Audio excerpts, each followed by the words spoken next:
नमोस्तु परमात्मने। देवादिदेव 1008 श्री वासुपूजनाथ भगवान की, आचार्य पूजपात स्वामी महाराज की, आचार्य गुरुदेव श्री विद्यासागर महाराज की, मुनि श्री विमल सागर महाराज की, 3 कम नौकड़ों महाराजों की।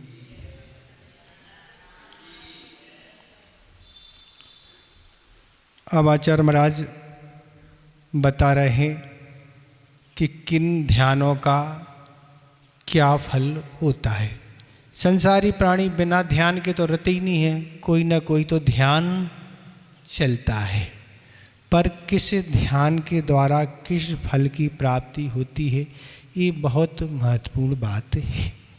जैसे परिणाम होंगे वैसे फल की प्राप्ति होगी। उसके लिए 20वें नंबर का श्लोक आ रहा है, इसका उच्चारण करें। इतश्चिंता मणिर दिव्य, इतश्चिंता मणिर दिव्य, इतश्चिंता मणिर दिव्य, इतः पिंडाक पिंडाक खंडकम, इता पिंडाक खंडकम, इता पिंडाक खंडकम, ध्यानेन ध्यानेन चेदुभे लभे, ध्यानेन चेदुभे लभे, क्वाद्रियन्ताम क्वाद्रियन्ताम विवेकिनः विवेकिनः, क्वाद्रियन्ताम विवेकिनः, इतश्चिंतामणि दिव्ये यथा पिंडाक खंडकम, ध्यानेन चेदुभे लभ्ये क्वाद्रियन्ताम विवेकिनः।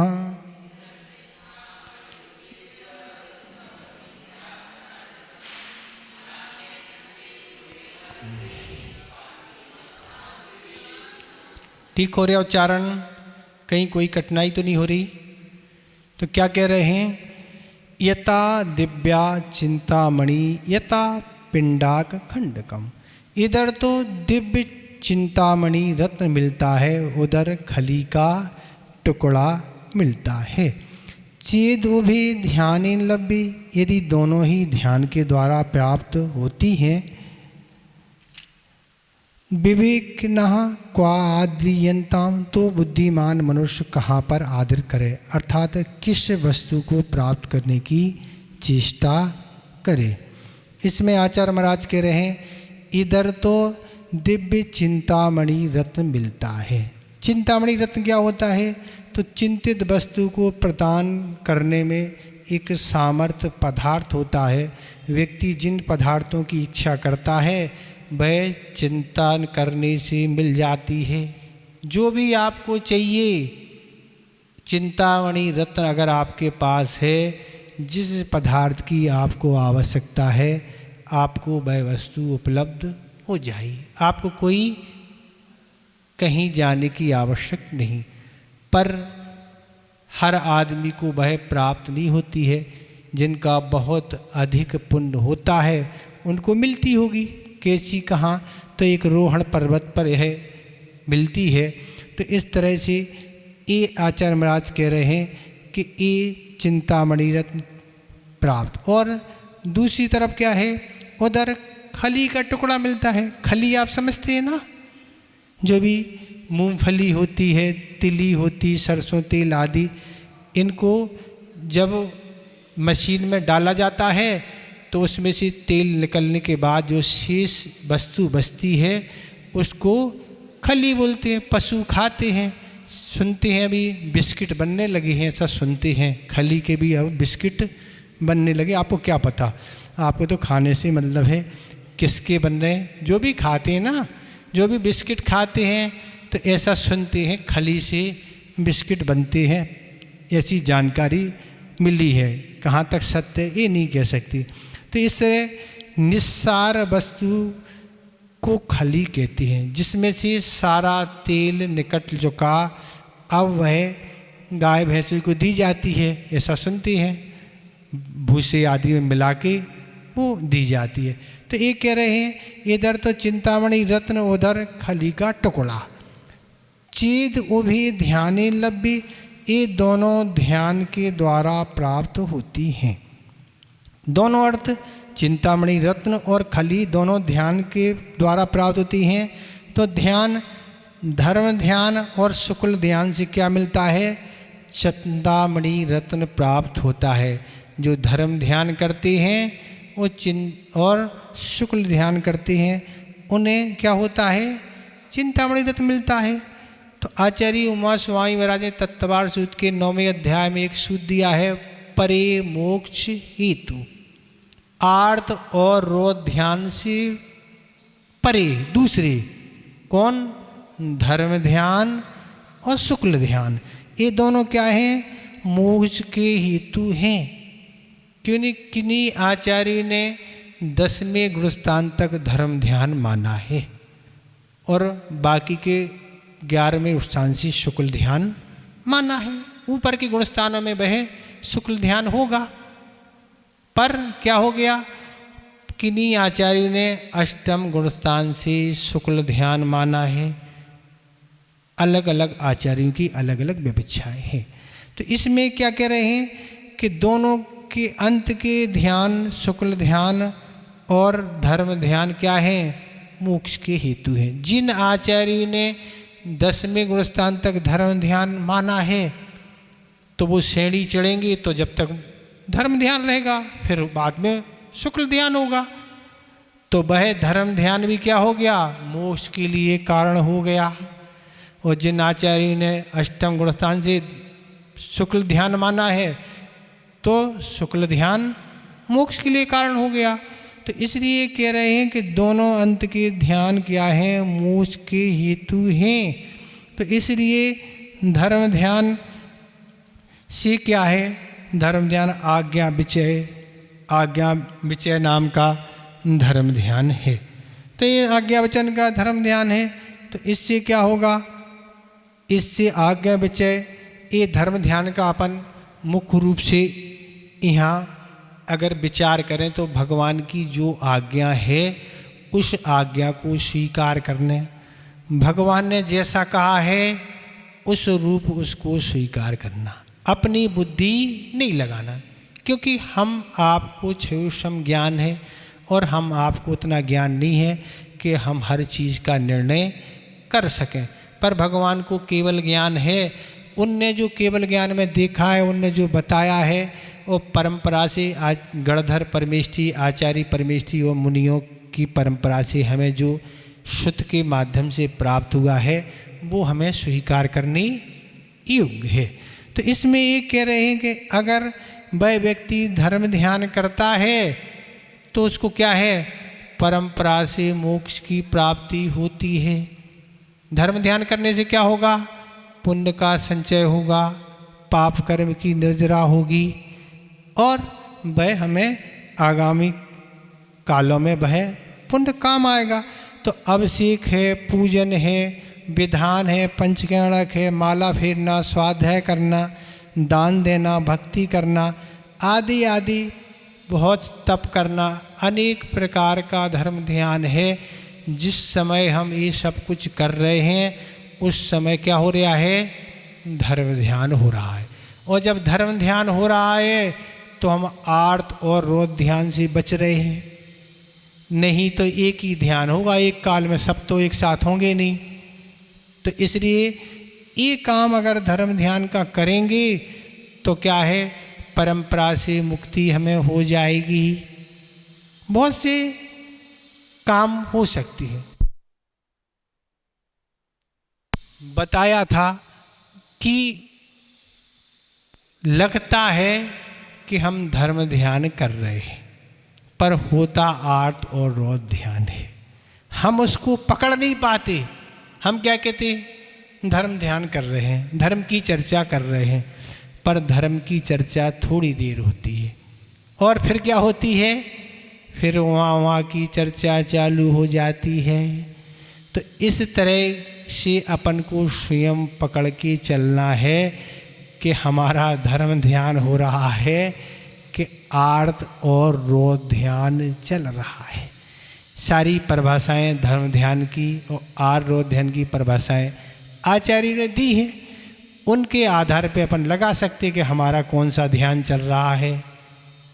तो इसलिए ये धर्म ध्यान करेंगे और शुक्ल ध्यान करेंगे तो क्या होगा, इससे मोक्ष हो जाएगा, और नहीं तो देवगति तो प्राप्त हो ही जाएगी। आज चौथा काल नहीं है, सहन नहीं है, आज सपक श्रेणी नहीं चढ़ सकते, तो धर्म ध्यान से इतना पुण्य संचय हो जाएगा कि हमारा जन्म देवों में होगा, और देवों में जन्म होने से सम्यक दर्शन अगर रहा तो क्या हो जाएगा, वहाँ भी समूषण में जाना, कृत्रिम अकृत्रिम चैत्यालय में जाना, नंदीश्वर में जाना, धार्मिक चर्चाएं करना, धर्म ध्यान के लिए अनुकूलताएं मिलना, ये सब ये जो अभी धर्म ध्यान यहाँ हम कर रहे हैं, जो हम पुण्य का संचय कर रहे हैं, वो वहाँ काम आएगा। अब हमारी मुक्ति तो महाराज होना नहीं है, तो अब काय को करूँ, कोई ज़रूरत ही नहीं ना। ऐसा अगर हम सोचेंगे तो फिर कैसे क्या होगा, पुण्य का बंध नहीं होगा तो हमारी अनुकूलता नहीं बनेगी, बाधक कर्मों का बंध होगा और उसका उदय होगा तो अनुकूलता नहीं बने। तो इसलिए ये इस तरह की सारी आपको अनुकूलता बनेगी। और आज शुक्ल ध्यान तो होते ही नहीं है, आज शुक्ल ध्यान नहीं होता, पर आज होते हुए भी हम धर्म ध्यान के माध्यम से आगामी जीवन को सुरक्षित बना सकते। तो इसलिए कह रहे हैं कि ये दोनों ध्यान के द्वारा प्राप्त होते हैं। आर्त और ध्यान के द्वारा क्या होता है, खली का टुकड़ा, निस्सार वस्तु, उसमें कोई सार की वस्तु नहीं है।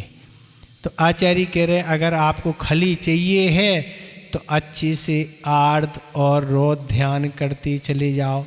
और आपको अगर क्या चाहिए है, चिंतामणि रत्न चाहिए है, तो धर्म ध्यान करते चलिए। और चिंतामणि रत्न क्या हो गया, यही हो गया, स्वर्ग में जन्म होगा।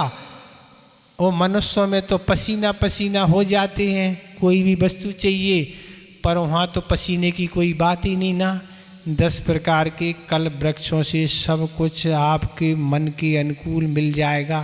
तो इसलिए कह रहे चिंतामणि रत्न, बस मात आपको इच्छा करना सब उपलब्ध हो जाएगा। यहाँ तो कितने पापड़ बेलने पड़ते हैं, समझ में आता ना, कितना प्रोत्साहन करना पड़ता, तब कोई महाराज मन की मिल जाए, फिर भी मन की नहीं मिल पाती ना, ये तो है नहीं। तो ऐसी पर वहाँ स्वर्गों में ऐसी कोई बात नहीं रहेगी। तो इसलिए आचार्य ने जो आर्त और रोध ध्यान की परिभाषाएं दी हैं, तो आचार्य उमा स्वामी महाराज ने बताया है आर्त ध्यान का क्या है। तो आर्त ध्यान 4 प्रकार का बता दिए।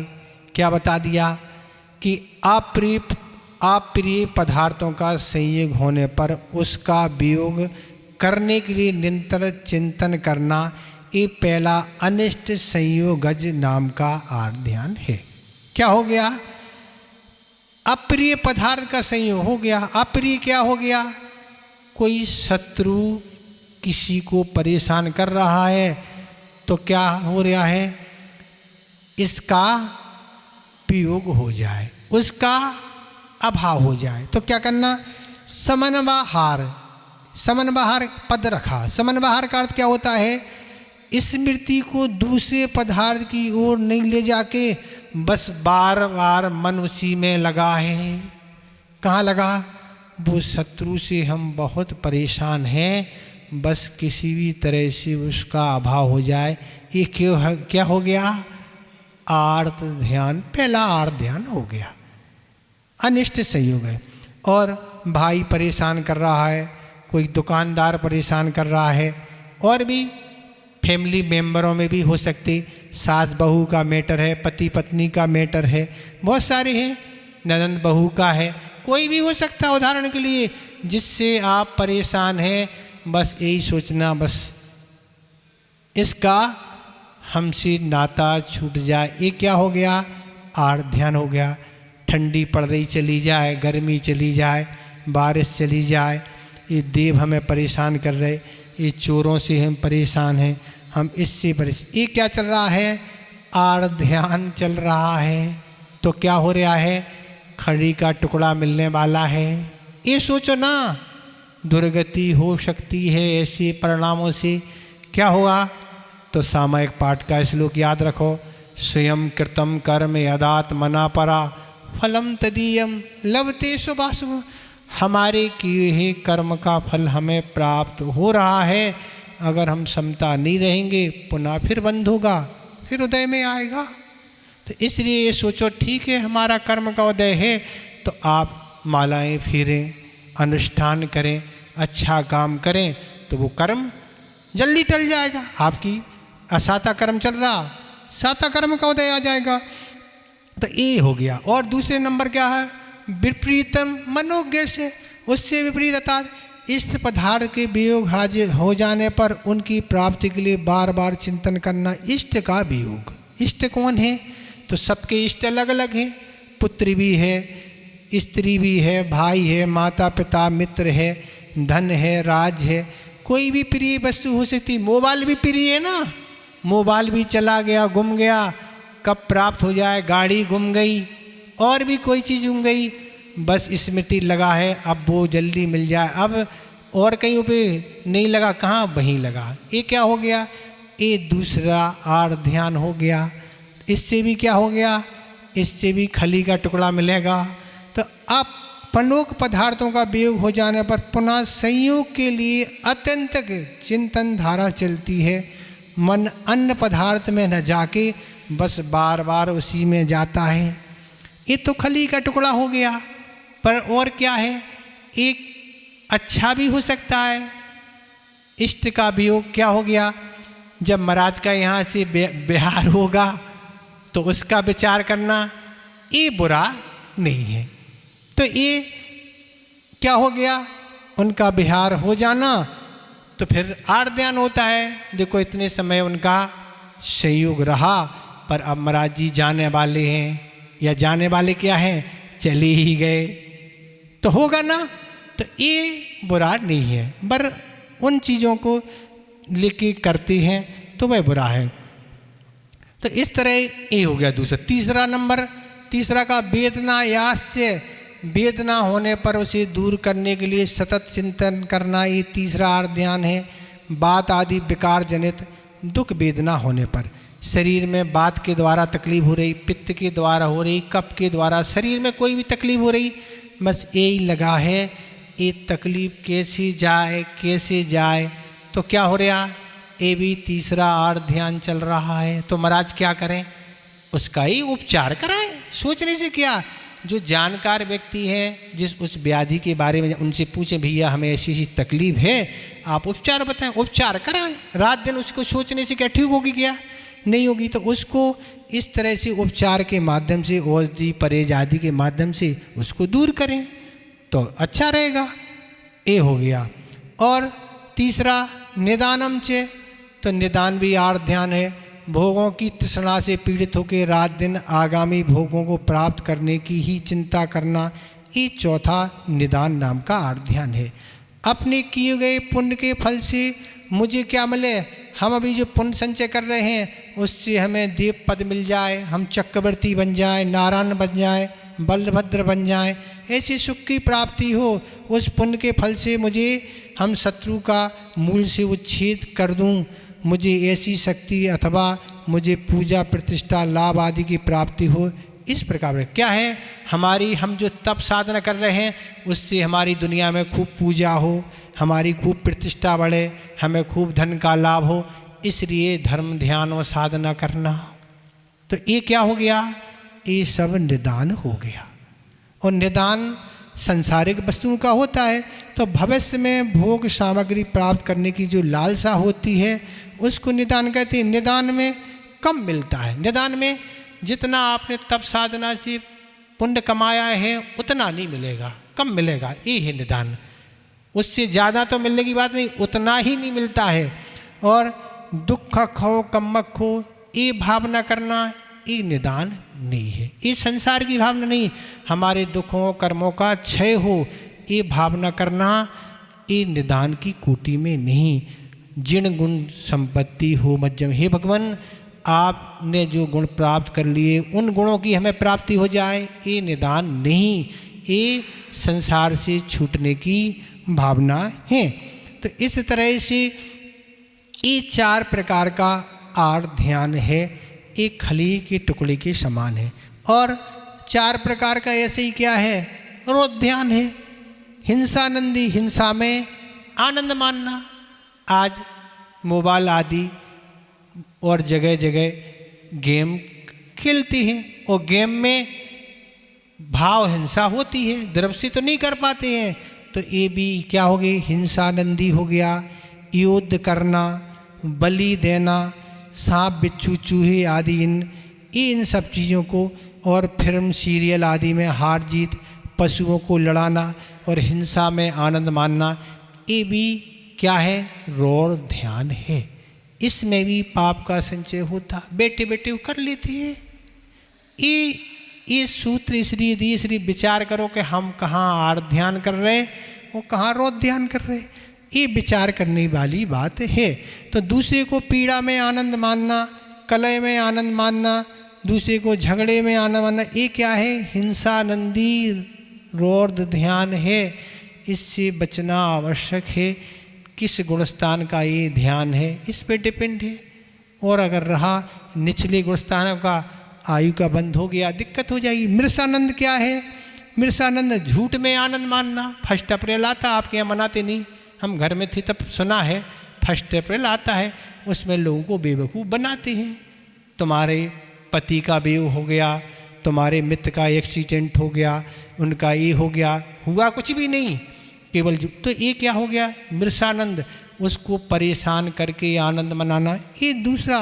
तो इस तरह से अनेक प्रकार के, वहाँ आग लग गई, इस तरह से खूब आनंदित होते हैं, ये मृषानंद का दूसरा रोध ध्यान है। और चौर्यानंद, चोरी करके आनंद मनाना। मैंने आज दुकान पर जाके ऐसे आभूषण चुरा लिए, वो देखता रह गया, हमने कपड़े चुरा लिए, हमने ऐसी चोरी कर ली, हमने देखो कैसे छुपाई, और इस तरह से वह सोते ही रह गए।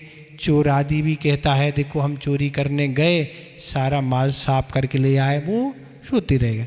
तो इस तरह बिना टिकट यात्रा करना, ये भी चोरी में आनंद है ना। देखो हम तो बच गए ना, उससे ज़्यादा तो खून सूख गया ना, अपना वजन देखो ना, तौल के कितना कम हो गया, जितनी टिकट नहीं बची। तो ये चौर्यानंद हो गया। और विषय संरक्षणानंद क्या है, विषयों की सामग्री की सुरक्षा करके, संग्रह करके, भोग के कितनी सामग्री भिन्न है, इसमें आनंद। देखो हमारे पास विषयों की कितनी सामग्री रखी है, अपार है हमारे पास, तो इसमें आनंद मानना, ये भी विषयानंद है। परिग्रहानंद भी कहते हैं, बहुत पैसा है हमारे पास, बहुत सब कुछ है, आनंद नहीं मनाना, मिला है पुण्य से तो उसको सदुपयोग करो, उसका अच्छा उपयोग करो, आनंद नहीं मनाओ, आनंद की बात नहीं, क्योंकि ये 5वां परिग्रह है नहीं। 5वां परिग्रह कौन है, यही है सब चीज़ें, और वह पाप है। परिग्रह क्या है, पाप है, और पाप के संग्रह में आनंद मनाना क्या हो गया, रोध ध्यान हो गया। तो इस तरह से दूसरे गृहस्थ को जीवन में, आचार्य जी ने कहा था कि दूसरे को गृहस्थ जीवन में प्रवेश करा के, अर्थात विवाह करा के मिष्टान ग्रहण करना, आनंद मनाना, ये भी विषयानंद है। विषय में आनंद मना रहे हैं, कितना आनंद मना रहे हैं आप सोचो ना। पहला विवाह पद्धति क्या थी और आगम की पद्धति क्या है। विवाह की पद्धति आगम के अनुसार क्या होना चाहिए, आप पढ़ें, समझ में आएगा आचार्य ने क्या लिखा है। उस विधि से अगर हम करेंगे तो इन पापों से बच जाएंगे। पर आज कौन सा पाप है जो नहीं होता हो, विचार करें ना आप। सब तरह का पाप हो रहा, सब तरह की कषायें हो रही, सब तरह के विषय हो रहे हैं, और लोग ऐसा लग रहा है हम बहुत पुण्य का काम कर रहे हैं। ठीक है, आप मोक्ष मार्ग में चलने में समर्थ नहीं हैं, तो ये भी एक मार्ग है, गृहस्थी भी एक मार्ग है। पर गृहस्थ मार्ग को किस नीति से अपनाया जाए, किस पद्धति से अपना जाए, तो ये भी आचार्य ने लिखा है। देखो महापुरुषों ने भी विवाह की किस पद्धति से किए, उस पद्धति को पढ़ें आप, तो उससे हम बच जाएंगे। पर आज पद्धति तो एक दूसरे को देख के कर रहे हैं, उससे क्या हो रहा है, उससे पाप का निरंतर बंध, हर तरह का व्यसन हो रहा, सब हो रहा, देखो आप। तो ये इसमें आनंद मानना, ये भी क्या हो गया, रोध ध्यान हो गया। कुशील पापानंद को भी विषयानंद में रहा, कुशील पापानंद ने उसको भी विषयानंद में ही गर्भित किया है। यह रोध ध्यान अवृत और देशवृत के होता है। तो इस तरह से ये सारी स्थितियाँ हैं। तो ये और क्या है, धर्म ध्यान की ओर बता दें तो धर्म ध्यान का एक बता दिया था, अपाय विचय भी है, एक क्या था, आज्ञा विचय, भगवान की आज्ञा मानना, और दूसरा है अपाय विचय। अपाय में ये प्राणी मिथ्या दर्शन, मिथ्या ज्ञान और मिथ्याचार से कैसे दूर हों, जो मिथ्या दृष्टि है, ऐसा चिंतन करना, ये भी धर्म ध्यान है। विपाक विषय धर्म ध्यान क्या है, तो ज्ञानामणि 8 कर्मों के उदय से द्रव्यक्षेत्र काल भाव के कारण उनके फल अनुभव का विचार करना। जो भी कर्म फल आ रहा है उनका विचार करो, हमारे कर्म का फल है। तो ये क्या हो गया, विपाक विषय धर्म ध्यान हो गया। और क्या, संसान, लोक के आकार अव्यय दीप समुद्र स्वभाव आदि का निरंतर चिंतन करना, 12 भावना का चिंतन करना, ये भी संसान विषय है। तो इसलिए आरोध ध्यान की पहचान कर लो, उसका उनका करना बंद कर दो, बस क्या हो गया, धर्म हो गया। आर ध्यान छूट जाएगा तो धर्म ध्यान अच्छे से हो जाएगा। तो इस तरह से ये आचार्य महाराज इसमें कह रहे हैं कि विवेकिना क्वा आद्यंतम, तो बुद्धिमान मनुष्य कहाँ पर आदर करें, अर्थात किस वस्तु को प्राप्त करने की चेष्टा करें। आचार्य महाराज ने तो दोनों का फल बता दिया। आर्थ और ध्यान में क्या, खली का टुकड़ा अर्थात नरक निर्गो की यात्रा होगी, और धर्म ध्यान शुक्ल ध्यान करेंगे तो स्वर्ग और मोक्ष की प्राप्ति होगी। इसलिए कह रहे हैं बुद्धिमान, जो बुद्धिमान होगा वो कहाँ आदर करेगा, तो वो सोच ले। बुद्धिमान किसे कहते हैं, जो हित और हित के विवेक से सहित होते हैं। तो इस तरह से अब आपको स्वयं विचार करना है कि हम बुद्धिमान हैं कि मूर्ख हैं। तो आपको स्वयं सोचना है, और आप अगर ऐसा करेंगे, अब निचले गुणस्थानों में भी आर ध्यान है और रोध ध्यान है, पर निचले गुणस्थानों का होगा तो खतरा ज़्यादा है। अब पंचम गुणस्थान तक तो क्या है, रोध ध्यान चलते ही है, और आर ध्यान छठे गुणस्थान तक भी है, पर ऊपर ऊपर के गुणस्थान में हल्का हल्का है। पंचम गुणस्थान में दुर्गति नहीं होगी, छठी गुणस्थान में दुर्गति नहीं होगी, और छठे गुणस्थान में तो आर ध्यान सिर्फ एक ही है ना, बस। क्या, निदान को छोड़ के तीनों हैं। निदान को छोड़ के 3 तो होंगे। पीड़ा चिंतन तो शरीर में वेदना होगी तो होगा ना, इष्ट वियोग अनिष्ट संयोग ये भी होंगे, पर निचले गुणस्थान के पीछा केवल निदान को छोड़ के 3 होते हैं। 8 रोध ध्यान तो पंचम गुणस्थान होगा, रोध ध्यान आगे के गुणस्थानों में नहीं होगा। पंचम गुणस्थान से आगे रोध ध्यान नहीं होता, और रोध ध्यान जो होगा पंचम गुणस्थान में वो भी हल्की क्वालिटी के होंगे, क्योंकि दुर्गति नहीं होगी। तो इस तरह से ये धर्म ध्यान और ध्यान आदि की परिभाषा करके विचार करो। कब कब होते रहते महाराज, चलते ही रहते हैं, इनकी कोई शिक्षा देने की आवश्यकता है क्या, बिल्कुल नहीं। बिल्कुल हम इसमें तो पारंगत हैं महाराज, अच्छे से करते हैं। तो इन सब धारणाओं को बदलना होगा, नहीं तो क्या है, कर्मबंध की प्रक्रिया चलेगी। ठीक हो गया, इसमें कुछ पूछना तो आप पूछ लें। ठीक है, एक और देखें। इस तरह शिष्य कहता है हमें मोक्ष प्राप्त करना है, तो मोक्ष आत्मा का ध्यान करने से होगा। शिष्य कहता है हमें मोक्ष प्राप्त करना है, पर वह मोक्ष में कैसा, आत्मा के ध्यान करने से होगा। तो आत्मा का स्वरूप क्या है, स्वरूप तो मैं पता ही नहीं, आपने बताया ही नहीं। आत्मा होती कैसी है, उसकी कुछ पहचान तो बताओ। वही 21 नंबर श्लोक में आ रही है, उसका उच्चारण करें।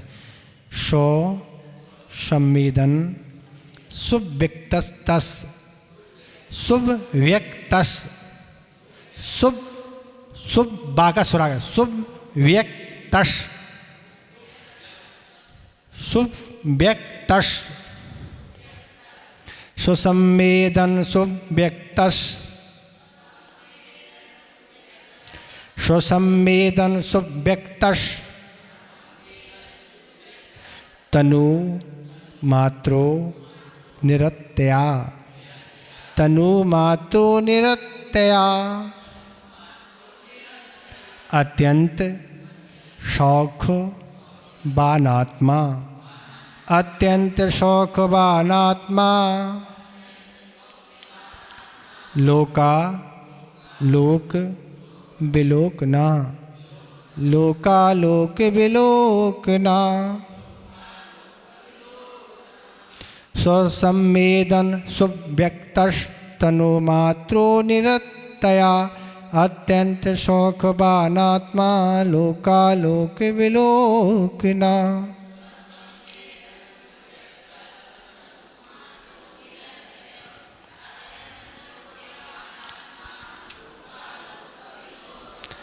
सिख हो गया।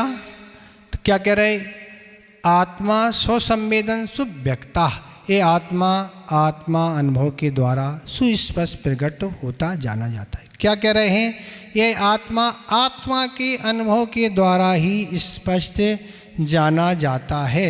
ये आत्मा का आत्मा के द्वारा ही अनुभव होता है। क्या है, तो ये है अपना संवेदन स्वयं को होता है। कैसा होता है, हमें जो सुख दुख होता है वह हमें स्वयं संवेदन होता है। दूसरे को दुख हो रहा सुख हो रहा हमें हम जान जाएं, नहीं जान सकते। इसलिए कह रहे ये आत्मा आत्मा के अंदर सुस्पष्ट प्रकट होता है। अपनी आत्मा अपने आत्मा के द्वारा ही जान लेती है, उसका सुख दुख जान लेती है। दूसरे को सुख दुख हो और हम जान लें, ये तो संभव है नहीं। जब तक वो बताएगा नहीं तब तक हम नहीं जान सकते। इसलिए कह रहे ये आत्मा आत्मा के अनुभव के द्वारा सुस्पष्ट प्रकट होता था, जाना जाता है। और क्या कह रहे हैं, तनु मात्रा, और शरीर के बराबर है। आत्मा कैसा है, शरीर के बराबर है। ये आत्मा जिस शरीर में जाती है उतनी हो जाती है। जब चींटी के शरीर में रहती है तो आत्मा चींटी के शरीर में फैली रहती है। भाई हाथी के शरीर में जाती है तो हाथी के शरीर में, पर सब जगह वह रहती है। ऐसा नहीं किसी कोने में हो, पूरे शरीर में उसका संवेदन होता है। जहाँ भी रहेगी वहाँ रहेगी। दीपक है, एक आप कटोरी से ढक देंगे उतने में प्रकाश रहेगा, खुले स्थान पर रख देंगे प्रकाश ज़्यादा बढ़ जाएगा। इसलिए जब आत्मा बच्चे में रहती है तो उतना शरीर जितना बच्चे का है उतने में है। बड़ा हो रहा है शरीर, आत्मा के प्रति फैलते चले जा रहे हैं। तो ये कह रहे, इसलिए शरीर के बराबर अविनाशी। और आत्मा कैसी, अविनाशी, उसका कभी मरण नहीं होता। द्रव्यानंद से आत्मा का कभी मरण नहीं होता और पर्याय से मरण होता है। पर्याय का अभाव हो जाना ही मरण है। और अत्यंत शौकवान, अत्यंत सुख वाला है। आत्मा में अनंत सुख प्राप्त करने की सामर्थ्य है। वह अनंत भी बन सकता और सिद्ध भी बन जाए। अनंत बनेगा जब अनंत सुख होगा, सिद्ध बनेगा, अव्यवहार सुख की प्राप्ति होगी। ऐसी वह उसमें सामर्थ्य है कि वह प्राप्त कर सकता है। तो इस तरह अव्यवहार सुख प्राप्त कर सकता। और लोकालोक विलोकना, तथा लोक और आलोक को जानने देखने वाला है। आत्मा कैसा है, लोक और आलोक को जानने की शक्ति है। इस आत्मा में लोक और आलोक जानने की शक्ति है। जब इसके चार घाती कर्मों का अभाव हो जाएगा, इसको केवल ज्ञान की प्राप्ति हो जाएगी, तो ये लोक और आलोक को देख सकती है, जान सकती है। तो इस तरह से महाव्रतों को धारण करके, विशुद्धि बढ़ा के, तप आदि करके, छपक श्रेणी चढ़ के, केवल ज्ञान प्राप्त करके क्या हो सकता है, उस लोक और आलोक को देखा जा सकता है। जब तक केवल ज्ञान नहीं होगा तब तक नहीं होगा। तो इसलिए शिष्य को आचार्य महाराज ने बता दिया कि हे शिष्य, आत्मा का स्वभाव ऐसा है, आत्मा में इतनी शक्तियाँ हैं, वह कर्म के सद्भाव से ढकी हुई हैं। इन कर्मों का जैसे ही अभाव होगा वे शक्तियाँ प्रकट हो जाएंगी। और प्रकट हो जाने से क्या होगा, आप इस ज्ञान के धनी बन जाएंगे। तो इस तरह यह भी आपका श्लोक हो गया। इसमें आपको कुछ पूछना तो आप पूछ लें, ठीक है। अंतर है, सिद्धों में जो होता है वो अव्याभास सुख बाधा रहित होता है, और अरहंतों में जो सुख होता है वो आनंद सुख होता है। अभी 4 घाती कर्म शेष हैं अरहंतों में, इसलिए उनको अभी अव्यावत सुख की प्राप्ति नहीं हो सकती। दोनों में अंतर तो है ना, इसमें कोई बाधा नहीं है, इनमें अनंत सुख है और उनमें अव्याभास, उनमें बाधा से रहित कोई भी बाधा नहीं। अभी एक तरह से अरहंत भगवान संसारी हैं, संसारी है ना, अभी संसारी में तो है ना। क्या 4 क्या करें? अब अरहंतों को संसारी भी माना और अर्ध संसारी भी माना, दोनों विवक्षाएं हैं। हम जैसे संसारी तो है नहीं वो, हम जैसे चारों गतियों के जीव हैं, वह मनुष्य गति के जीव हैं, पर हम जैसी उनको बाधाएं नहीं हैं। मोहिनी कर्म का अभाव हो जाने से उनमें कोई ऐसी बाधाएं नहीं हैं, ये है। पर संसारी तो है ही। ठीक हो गया, और कुछ तो नहीं पूछना? क्या हो गया? समय भी आपका हो रहा ना। संस्मरण सुना दें। आचार्य महाराज जब ज्ञान सागर महाराज जी के साथ थे, और पूज्य ज्ञान सागर महाराज को एक व्याधि थी, पैर में साइटिका नाम का एक रोग था, जो पैर में बहुत तकलीफ देता था। जब तभी उनको तकलीफ हो जाती थी, और एक बार आचार्य महाराज भी उस समय थे, और ज्ञान सागर महाराज को बहुत ज़्यादा पैर में साइटिका की नस उठ गई, और बहुत तेज़ी से इतनी तड़क रही थी कि आचार्य महाराज पूरी रात्रि भर उनका सिर अपने पैर पर रखे रहे और उनकी सेवा करते रहे। पूरी रात उनकी वेदना में गुजर गई, और आचार्य महाराज की पूरी रात उनकी सेवा करने में। इसलिए किसी ने कहा कि विद्यासागर महाराज ने ज्ञान सागर महाराज की जितनी सेवा की, इतनी सेवा कोई करोड़ों अरबों रुपए देने वाला पुत्र भी अपने पिता की नहीं कर सकता।